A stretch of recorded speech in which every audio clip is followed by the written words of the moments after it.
কই গো গিন্নি, কোথায় গেলে তুমি? তাড়াতাড়ি এসো, আমার যে দেরি হয়ে যাচ্ছে। এই নাও, আজ একটু তাড়াতাড়ি বাড়িতে ফিরবে কিন্তু। কেন বলো তো, কোনো বিশেষ কিছু আছে নাকি? স্পেশাল বলে স্পেশাল, তোমার তো দেখি কিছুই মনে থাকে না। কোনটা যেন আমার সত্যি মনে নেই। আজ আমাদের চারু মায়ের স্কুলের ফলাফল দেবে। এবারও আমাদের চারু ক্লাসে ফার্স্ট হবে, দেখো। হ্যাঁ হ্যাঁ, তাই তো। হ্যাঁ, তাহলে তো আজকে মিষ্টি নিয়ে বাড়িতে ফিরতে হবে। হ্যাঁ গো, সেজন্যই তো রাতে ভালো মন্দ খাওয়ার আয়োজন করব আজ। বেশ বেশ, তাহলে এখন আমি যাই। সকাল সকাল কাজ কাম শেষ করে বাজারটা করেই চলে আসবো।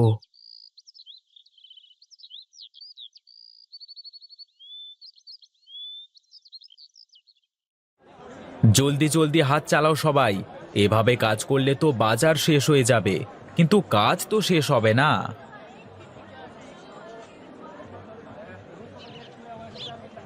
আরে গোপাল, আরে এসো এসো, আমি তো তোমার জন্যই অপেক্ষা করছিলাম।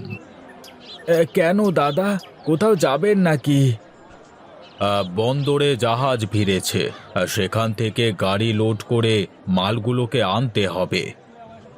আপনি কষ্ট করে কেন যাবেন? আমাকে বলতে পারতেন, আমি চলে যেতাম। আরে না না, আমার একটু কাজ আছে। নতুন পার্টির সাথে ব্যবসা করতে হচ্ছে তো, তাই একটু সাবধানে কাজ করতে হবে। তুমি ক্যাশে এসে বসো। ঠিক আছে দাদা, সাবধানে যান, আর একটু তাড়াতাড়ি আসবার চেষ্টা করবেন। শোন রে কানাই, ঠিকঠাক মতো এসব গুছিয়ে রাখিস, আর গাড়ি আসলে মালগুলো নামিয়ে নিস কিন্তু। হ্যাঁ ঠিক আছে দাদা, তুমি নিশ্চিন্তে যাও।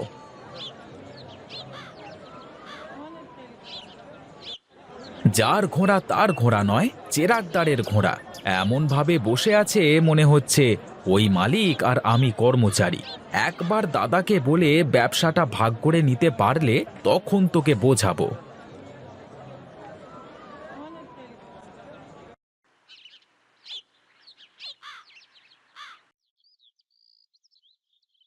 তুই চলে এসেছিস রে মা। তা আজকে না তোর পরীক্ষার ফলাফল দেওয়ার কথা? হ্যাঁ, দেওয়ার তো কথা ছিল। তার মানে আজ কি ফলাফল দেয়নি? দিয়েছে তো, কিন্তু কিন্তু কি রে মা, তোর কি ফলাফল হয়েছে বল দেখি।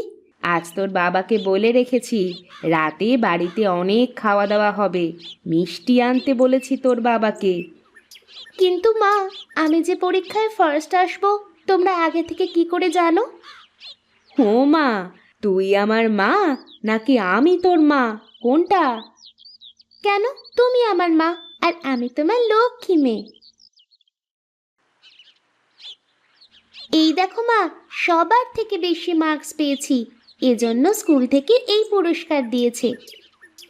বেশ বেশ, এবার বই খাতাগুলো নিয়ে ঘরে যা মা, আমি পিঠাগুলো বানিয়ে নি।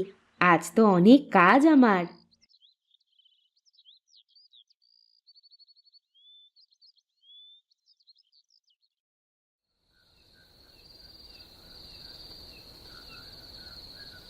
বাহ, রান্নাটা তো বেশ সুন্দর হয়েছে।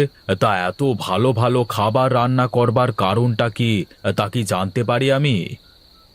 আসলে দাদা, আজকে আমার মা চারুর স্কুলের ফলাফল দিয়েছে। ও সবার থেকে বেশি নম্বর পেয়ে ক্লাসের ফার্স্ট হয়েছে, তাই একটু খাওয়া দাওয়ার ব্যবস্থা করেছি।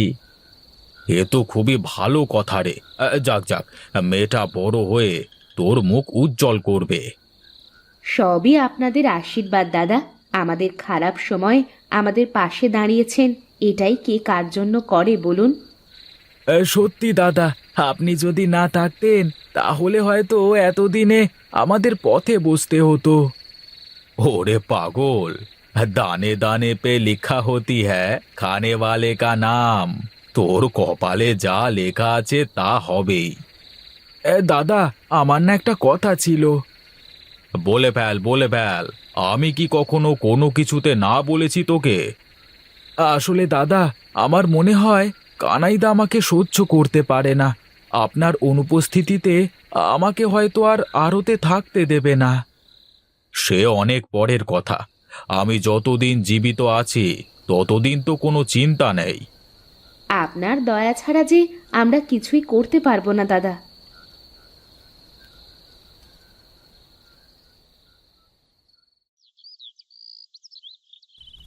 কিরে, তুই এখানে কেন এসেছিস?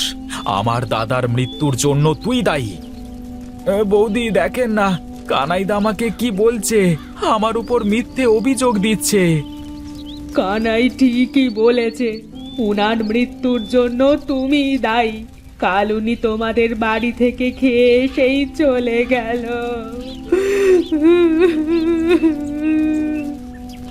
আমাকে বিশ্বাস করেন বৌদি, আমার কোনো দোষ নেই, আমি কিছুই জানি না। আজ থেকে তোমার আড়তে যাওয়া বন্ধ। আর কোনো দিন তোমার ওই মুখ নিয়ে আমাদের সামনে আসবে না।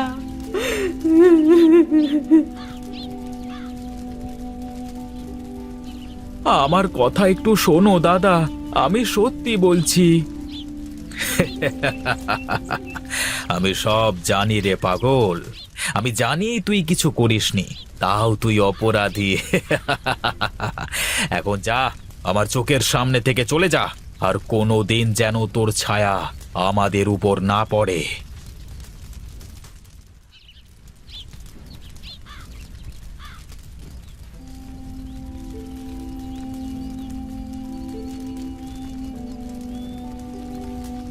কি গো গিন্নি, এখানে দাঁড়িয়ে দাঁড়িয়ে কি দেখো তুমি?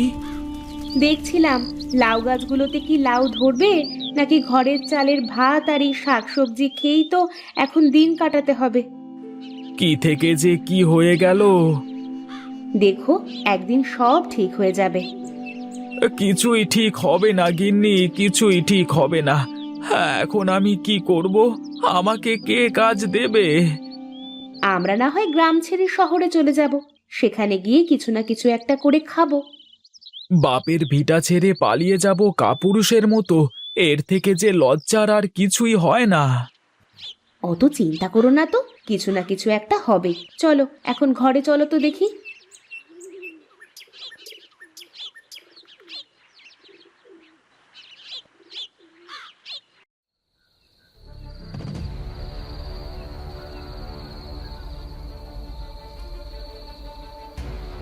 তোর সব কিছু আমি শেষ করে দেব গোপাল। তুই আমার জীবনটা তামাশা করে দিয়েছিস, এখন দেখ তোকে আমি কিভাবে তিলে তিলে শেষ করি।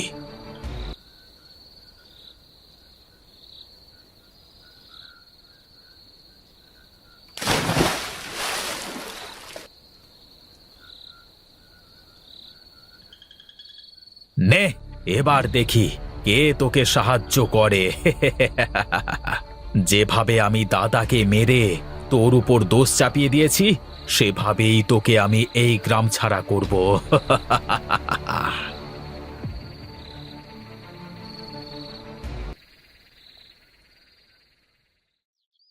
হায় হায় রে, আমার এত বড় সর্বনাশ কে করলো রে?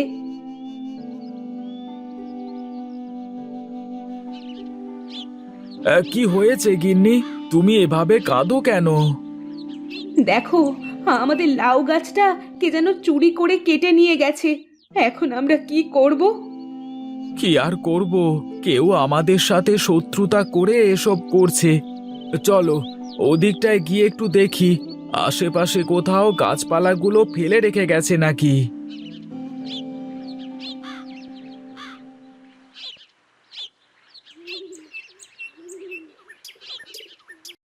বাবা, বাবা দেখো দেখো, ওই যে পুকুরের মধ্যে ওগুলো লাউয়ের গাছ মনে হচ্ছে না? হ্যাঁ গো, দেখো দেখো, কে যেন গাছগুলো কেটে পুকুরে ফেলে দিয়ে গেছে, যাতে গাছগুলো না বাঁচে। আমারও তাই মনে হয়, কিন্তু এ কাজ কে করতে পারে? ওগো দেখো দেখো, আমার মনে হয় গাছগুলো মরেনি। না মরলেও মরে যাবে, মাটি ছাড়া বাঁচে নাকি? আমার মনে হয় এই গাছগুলো বাঁচবে গো। দেখো, সারা রাত পানিতে থেকেও গাছগুলো এখনো তাজা আছে কেমন। ধুর, বাদ দাও তো, যা হবার হয়ে গেছে। আমি বুঝতে পেরেছি কাহিনী। চলো এবার ঘরে চলো।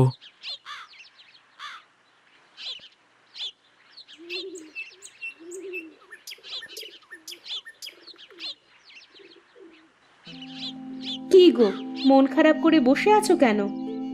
আজ মেয়েটার স্কুলের ফিস দেওয়ার শেষ দিন, কিন্তু দেখো আমার কাছে একটা পয়সাও নেই। কি করি কিছুই ভেবে পাচ্ছি নে। আমার কাছে একটা উপায় আছে।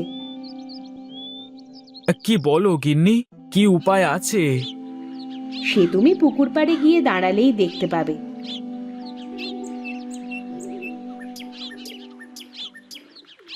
এ কি, আমার যে বিশ্বাসই হচ্ছে না।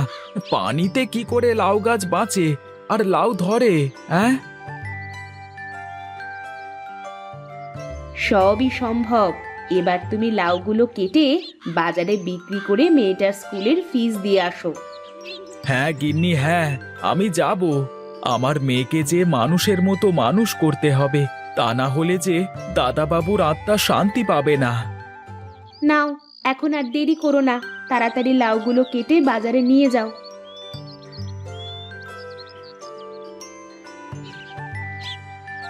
জানো বাবা, আজ না তুমি স্কুলের ফিস না দিলে আমাকে পরীক্ষায় বসতেই দিত না। আমি সব জানি রে মা, তাই তো তাড়াতাড়ি এসে তোমাকে ফিস দিয়ে দিলাম। তোমাকে যে অনেক বড় হতে হবে মা।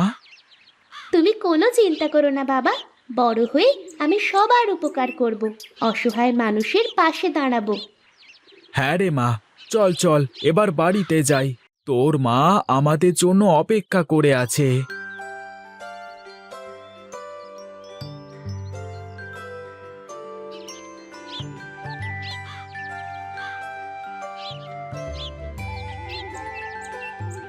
ওগো দেখো দেখো, এ যেন জাদুর লাউ মনে হচ্ছে।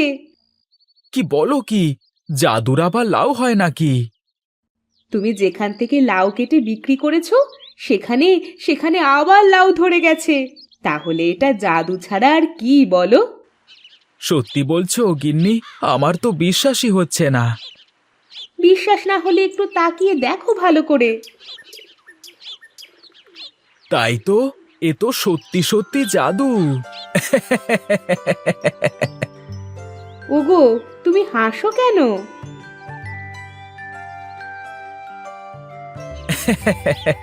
হাসি এই জন্যই যে আমাদের আর কেউ কোনো ক্ষতি করতে পারবে না গিন্নি। আমাদের সাথে দাদার আশীর্বাদ আছে। উনি সব সময় আমাদের সাথে আছেন।